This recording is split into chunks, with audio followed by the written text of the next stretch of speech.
देखिए, अब हम इस वीडियो से चौथे चैप्टर को शुरू कर रहे हैं, जो कि केमिस्ट्री का चौथा चैप्टर है, जिसका नाम है रासायनिक बलगतिकी, केमिकल काइनेटिक्स। तो पहले मैं आपको समझा दूं कि इस चैप्टर में हम लोगों को पढ़ना क्या क्या है। पिछले चैप्टर में हम लोगों ने इलेक्ट्रोकेमिस्ट्री पढ़ा, यानी केमिकल रिएक्शन से जो एनर्जी निकलती है, जिसको हम केमिकल एनर्जी कहते हैं, उसको हम इलेक्ट्रिकल एनर्जी में कन्वर्ट करते हैं। इलेक्ट्रिकल एनर्जी को केमिकल एनर्जी में कन्वर्ट करते हैं, और उससे संबंधित बहुत सारी चीज़ों का अध्ययन हमने पिछले चैप्टर में किया। काफ़ी क्वेश्चन भी लगाए और मुझे विश्वास है कि उन सवालों को आप लोगों ने हल भी कर लिया होगा। इस चैप्टर में हम लोग किसी भी रिएक्शन के रेट के बारे में, किसी भी रिएक्शन की गति के बारे में समझेंगे कि रिएक्शन किस गति से हो रही है। वो धीरे धीरे हो रही है कि तेज़ी से हो रही है। कुछ रिएक्शन ऐसी होती है जो बहुत ही तीव्र गति से होती है। ऐसी अभिक्रियाओं को तीव्र अभिक्रियाएं कहते हैं, और उनका अध्ययन हम इस चैप्टर में नहीं करेंगे। जैसे मान लीजिए विस्फोट का होना, पटाखे पे आग लगाया आपने, तुरंत उसका क्या हो गया? विस्फोट हो गया। ये बहुत ही कम समय में होने वाली रिएक्शन है। या माचिस की तीली को आपने रगड़ा और तुरंत जल गई, तो ये भी रिएक्शन क्या है? बहुत ही कम समय में होने वाली अभिक्रिया। ये सब तीव्र अभिक्रियाएं, तो इनका अध्ययन हम नहीं करेंगे। एक होती हैं मंद अभिक्रियाएं, जो कि बहुत धीमी गति से होती हैं। जैसे लोहे पे जंग का लगना। तो लोहे पे जंग का लगना एक बहुत ही मंद गति से होने वाली अभिक्रिया है, तो ऐसी अभिक्रियाओं का अध्ययन भी हम इस चैप्टर में नहीं करेंगे। इस चैप्टर में हम ऐसी अभिक्रियाओं का अध्ययन करेंगे, ऐसी अभिक्रियाओं के वेग का अध्ययन करेंगे जो 2-4 घंटों में समाप्त हो जाती हैं। तो आपको समझ में आ गया होगा कि हमें इस चैप्टर में क्या पढ़ना है। हमें इस चैप्टर में पढ़ना है अभिक्रिया के वेग के बारे में पढ़ना है, और अभिक्रिया के वेग को कौन कौन सी चीज़ें प्रभावित करती हैं उसके बारे में इस चैप्टर में आपको पढ़ना है। तो देखिए, मैंने सबसे पहले रासायनिक बलगतिकी की डिफिनीशन ही लिख दिया है। रसायन विज्ञान की वह शाखा जिसके अंतर्गत रासायनिक अभिक्रियाओं के वेग तथा वेग को प्रभावित करने वाले कारकों का अध्ययन किया जाता है, रासायनिक बलगतिकी कहलाती है। रसायन विज्ञान की वह शाखा जिसके अंतर्गत रासायनिक अभिक्रिया के वेग तथा वेग को प्रभावित करने वाले कारकों का अध्ययन किया जाता है, रासायनिक बलगतिकी कहलाती है। बात समझ में आ गई होगी। रासायनिक बलगतिकी में हम क्या पढ़ेंगे? रासायनिक अभिक्रिया के वेग के बारे में पढ़ेंगे, और वेग को कौन कौन सी चीज़ें प्रभावित करती हैं, कैसे रासायनिक अभिक्रिया का वेग बढ़ाया जा सकता है, कैसे घटाया जा सकता है, इसके बारे में हम लोग समझेंगे। अब जैसे कोई बहुत सारी रासायनिक अभिक्रियाएं आप लोगों ने देखी होंगी। जैसे कागज़ है, एक कागज़ में आपने आग लगा दिया, कागज़ जल रहा है, वो क्या है? एक रासायनिक अभिक्रिया हो रही है। रासायनिक अभिक्रिया वह अभिक्रिया होती है जिसमें एक नए पदार्थ का निर्माण होता है। कागज़ तो जल रहा है, उसमें से धुआं निकल रहा है, राख बन रही है। तो धुआं और राख एक अलग पदार्थ है, कागज़ एक अलग पदार्थ। तो कागज़ का जलना कैसी अभिक्रिया? रासायनिक अभिक्रिया। तो उसका जो रेट होता है वो समय के साथ घटता बढ़ता रहता है। जैसे आपने कागज़ में आग लगाई, तो कागज़ धीरे धीरे धीरे धीरे जलना शुरू करता है। उसके बाद एक कंडीशन ऐसी आती है, कागज़ बहुत तेज़ी से जलने लगता है। लेकिन जब कागज़ जल के ख़त्म हो जाता है, उसका अंतिम छोर बचता है, तो फिर कागज़ के जलने की जो क्रिया होती है वो मंद पड़ जाती है। फिर एक समय आता है कागज़ बुझ जाता है। तो जो रासायनिक अभिक्रिया है उसका रेट जो होता है पूरी रिएक्शन में एक जैसा नहीं होता। कभी कभी रासायनिक अभिक्रिया का रेट ज़्यादा होता है, कभी कभी रासायनिक अभिक्रिया का रेट कम होता है। तो इन सारी चीज़ों का अध्ययन हम इस चैप्टर में करेंगे। तो अभिक्रिया का वेग क्या होता है, इसको भी समझ लिया जाए कि अभिक्रिया का वेग क्या होता है। जैसे अभी मैंने कागज़ का एग्जाम्पल दिया, कागज़ में मैंने आग लगा दिया, राख बन रही है। तो कागज़ क्या है, अभिकारक है, राख क्या है, उत्पाद है। तो समय के साथ जैसे जैसे टाइम बीतता जा रहा है, कागज़ क्या हो रहा है, कम होता जा रहा है, कागज़ जलता जा रहा है और राख बनती जा रही है, यानी राख का जो मात्रा है वो बढ़ रही है, कागज़ की जो मात्रा वो घट रही है। कागज़ कम हो जा रहा है और जो राख है वो बढ़ रही है। तो समय के साथ साथ जो अभिकारक है वो कम हो रहा है और जो उत्पाद है वो बढ़ रहा है। जितने वेग से कागज़, जितने दर मतलब कि हाँ कह सकते हैं जिस रेट से कागज़ जल रहा है उसी रेट से राख बन रही है। यानी अभिकारक के समाप्त होने की दर, उत्पाद के बनने की दर, दोनों आपस में क्या होती है, बराबर होती है। और दोनों ही क्या कहलाती है, रासायनिक अभिक्रिया का वेग कहलाती है। यानी समय के साथ अभिकारक के सांद्रण में जो कमी आती है या उत्पाद के सांद्रण में जो वृद्धि होती है उसी को हम क्या कहते हैं, रासायनिक अभिक्रिया की दर कहते हैं। तो देखिए, समय के साथ साथ अभिकारक या उत्पाद के सांद्रण में परिवर्तन की दर को अभिक्रिया का वेग कहते हैं। बात समझ में आ रही है? अभिकारक या उत्पाद के सांद्रण परिवर्तन की दर किसके समय, इसके सापेक्ष, समय के सापेक्ष, उसे क्या कहेंगे, रासायनिक अभिक्रिया का वेग या रासायनिक अभिक्रिया की दर कहेंगे। अब अभिक्रिया के वेग का फार्मूला क्या होता है, अभिकारक के सांद्रण में आई कमी। जब कोई भी अभिक्रिया होती है, कोई भी रिएक्शन होती है, तो अभिकारक का सांद्रण क्या होता है, समय के साथ कम होता है, क्योंकि अभिकारक अभिक्रिया करके उत्पाद में बदल रहा है। तो अभिकारक की सांद्रता क्या होगी, समय के साथ कम होगी। तो अभिकारक की सांद्रता में आई कमी बटे लगा हुआ समय, ये क्या कहलाता है, अभिक्रिया का वेग। अभिक्रिया के वेग का दूसरा फार्मूला क्या है, उत्पाद की सांद्रता में हुई वृद्धि बटे लगा हुआ समय। इसका मात्रक मोल प्रति लीटर प्रति सेकंड होता है। तो इसे भी याद रखिएगा, अभिक्रिया के वेग का मात्रक क्या होता है, मोल प्रति लीटर प्रति सेकंड होता है।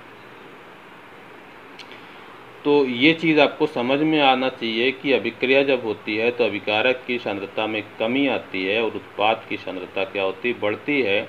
अभिकारक या उत्पाद की सांद्रता समय के साथ जितने दर से परिवर्तन आता है उसे हम क्या कहते हैं, अभिक्रिया का वेग कहते हैं, जिसकी परिभाषा मैंने लिख दिया। अब देखिए, अभिक्रिया का जो वेग होता है उसके प्रकार आपको पढ़ना है कि वेग कितने प्रकार का होता है। सबसे पहला आपको समझना है औसत वेग क्या होता है। किसी रासायनिक अभिक्रिया में उपस्थित अभिकारक या उत्पाद की सांद्रता में एकांक समय में हुआ परिवर्तन उस रासायनिक अभिक्रिया का औसत वेग कहलाता है। एकांक समय में जितना परिवर्तन होता है उसे हम क्या कहेंगे, अभिक्रिया का औसत वेग कहेंगे। जैसे मैं अभी कागज़ का एग्जाम्पल दिया था, मान लीजिए कि आपने कागज़ है आपके पास 50 ग्राम और आपने उसमें आग लगा दिया। 5 सेकंड में सारा का सारा कागज़ जल के राख हो गया। तो कागज़ कितना था, 50 ग्राम था। मैं एक जनरल समझा रहा हूँ, अभी उसको बहुत ही, अगर मोल के बेस पे समझाऊंगा तो अभी उसको लिख के मैं समझाऊँगा। पहले आप एक जनरल समझ लीजिए कि 50 ग्राम आपके पास कागज़ था, आपने आग लगाया, 5 सेकंड में पूरा का पूरा कागज़ जल के राख हो गया। तो जो अभिकारक था कागज़ था, अब इसको समाप्त होने में कितना समय लगा, 5 सेकंड। कितना अभिकारक बदला, 50 ग्राम। तो 50 ग्राम अभिकारक को अब उत्पाद में बदलने के लिए कितना समय लगा? 5 सेकंड। तो 1 सेकंड में एकांक समय का मतलब 1 सेकंड की बात होती है। 1 सेकंड का मतलब 50/5 करोगे तो 10 ग्राम प्रति सेकंड। तो अभिक्रिया का जो औसत वेग है 10 ग्राम प्रति सेकंड है, यानी प्रति सेकंड में 10 ग्राम कागज जल रहा है।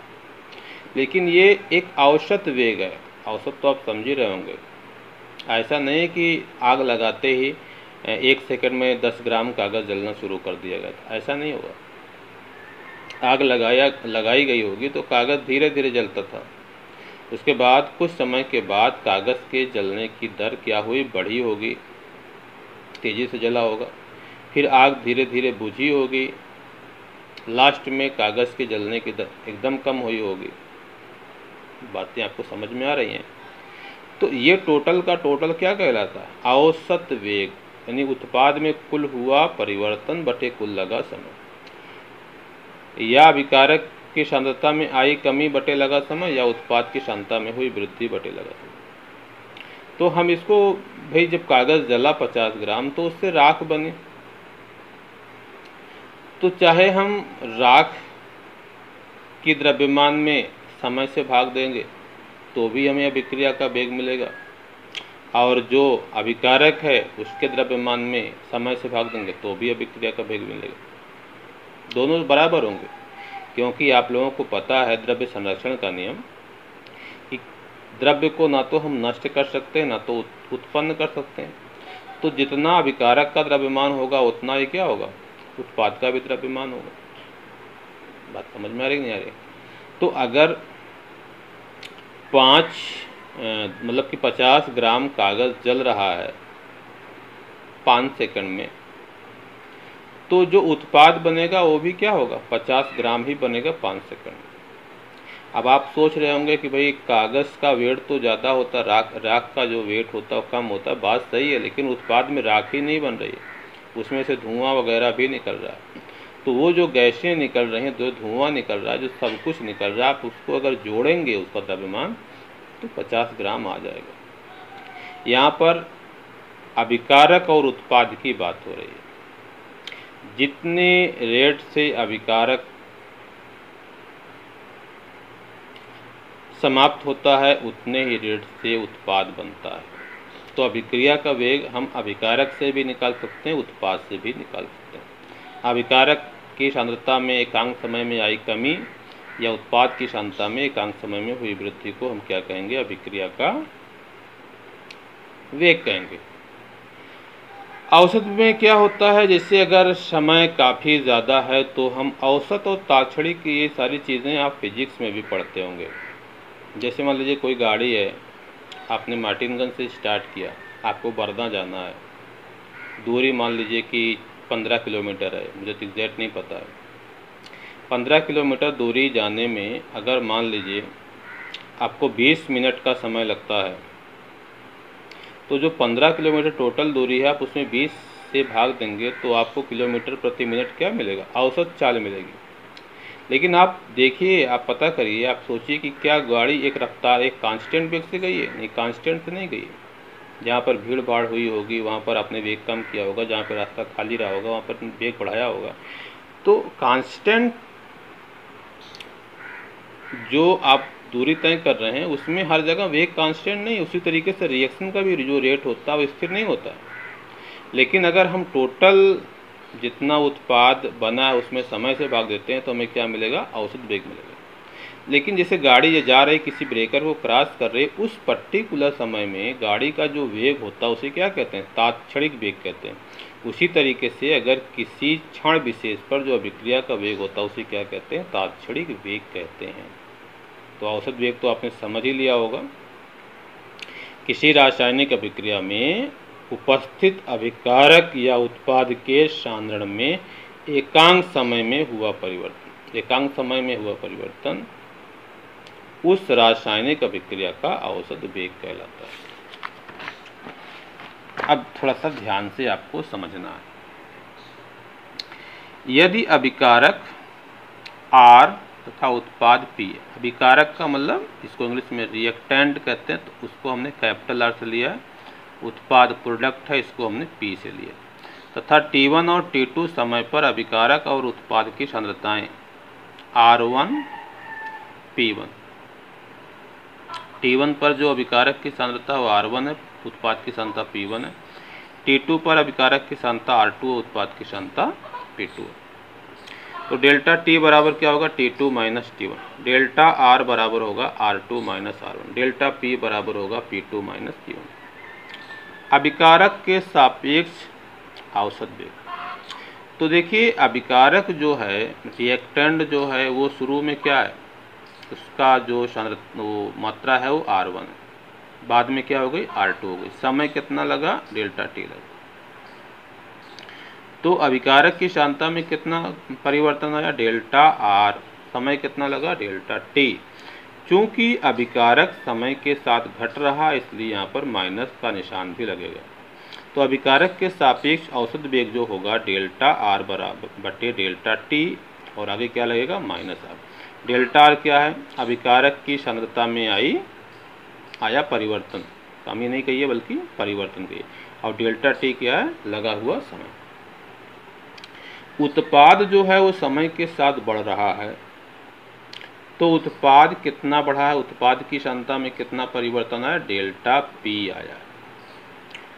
भाई T1 पर उत्पाद की सांद्रता P1 थी, T2 पर P2 हो गई है, तो परिवर्तन कितना, डेल्टा P।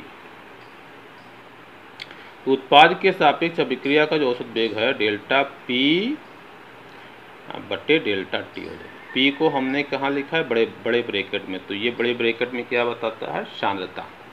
डेल्टा P क्या है, उत्पाद की सांद्रता में हुआ परिवर्तन बटे लगा हुआ समय। अब देखिए यहाँ पर मैंने एक ग्राफ भी समझाने की कोशिश किया है। ये जो हमारी y एक्सिस है ये अभिकारक की सांद्रता को बता रही है और ये समय को बता रहा है। समय को हमने किस में लिखा, सेकंड में लिखा। तो ये हमारा टाइम है T1। टाइम T1 पर जो अभिकारक की सांद्रता है वो R1 है। टाइम T2 पर अभिकारक की सांद्रता क्या है, R2 है। तो यहाँ से यहाँ के बीच में जो, यहाँ तो समय क्या है, T2 है, यहाँ समय क्या है, T1 है। तो ये समय क्या है, डेल्टा T। डेल्टा T बराबर T2 माइनस T1। और ये क्या है, R1 है, और ये क्या, R2 है। तो ये जो हो जाएगा R1 माइनस R2 बराबर क्या हो जाएगा, डेल्टा R हो जाएगा। तो डेल्टा R1 माइनस R2, लेकिन अगर हम R2 माइनस R1 लिखेंगे तो हमें माइनस डेल्टा R मिलेगा। समझ रहे हैं ना, R1 ज़्यादा R2 का है, लेकिन अगर हम R2 माइनस R1 लिखेंगे तो ब्रैकेट में माइनस, उसके बाद ब्रैकेट में R2 माइनस R1, और R2 माइनस R1 को ही क्या लिखा गया, डेल्टा R लिखा गया। तो अगर हम औसत वेग निकालेंगे तो औसत वेग बराबर क्या होगा, माइनस डेल्टा R बड़े ब्रैकेट में डेल्टा बड़े ब्रैकेट में R, मतलब R ये सांद्रता में हुआ परिवर्तन। बड़े ब्रैकेट में अगर हम किसी चीज़ को लिखते हैं, जिससे हम बड़े ब्रैकेट में A लिख दें, तो इसका मतलब होता है A की मोल पर लीटर सांद्रता। इसको क्या पढ़ेंगे, A की मोल पर लीटर सांद्रता बटे डेल्टा T क्या है, लगा हुआ समय। तो अगर हमें ग्राफ से अभिक्रिया का वेग निकालना है तो हम क्या करेंगे, ये तो हमारा हो जाएगा डेल्टा R हो जाएगा, और ये हो जाएगा डेल्टा T। जैसे मान लीजिए मैं आपको समझा रहा हूँ, कोई भी रिएक्शन हो रही है और यहाँ पर मान लीजिए किसी विशेष समय पर जो अभिकारक के मोल हैं वो 10 मोल हैं, 10 मोल पर लीटर है ना, और यहाँ पर जो समय है मान लीजिए कि 2 सेकंड है, 2 सेकंड पे 10 मोल पर लीटर है। फिर जो 4 सेकंड पे सांद्रता हो गई वो 10 से घट के 6 मोल पर लीटर हो गई। तो सांद्रता में कितनी कमी आई, अगर आप सांद्रता में कमी को देखेंगे तो 10 माइनस 6 4 हुआ। समय में कितना है, समय लगा हमारा 2 सेकंड। तो अभिक्रिया का वेग क्या होगा, 4, मतलब अभिकारक की सांद्रता में हुआ परिवर्तन 4 मोल और लगा समय 2 सेकंड। तो अभिकारक जो अभिक्रिया का वेग होगा वो 4/2 का मतलब 2 मोल प्रति सेकंड हो जाएगा। ठीक है, तो इस तरीके से अगर ग्राफ भी है, ग्राफ की सहायता से आपको अभिक्रिया का वेग निकालना है तो आप निकाल सकते हैं। तो इस वीडियो में मैं इतना ही आपको समझा रहा हूँ, अगर कोई दिक्कत होगी तो आप उससे बताइएगा।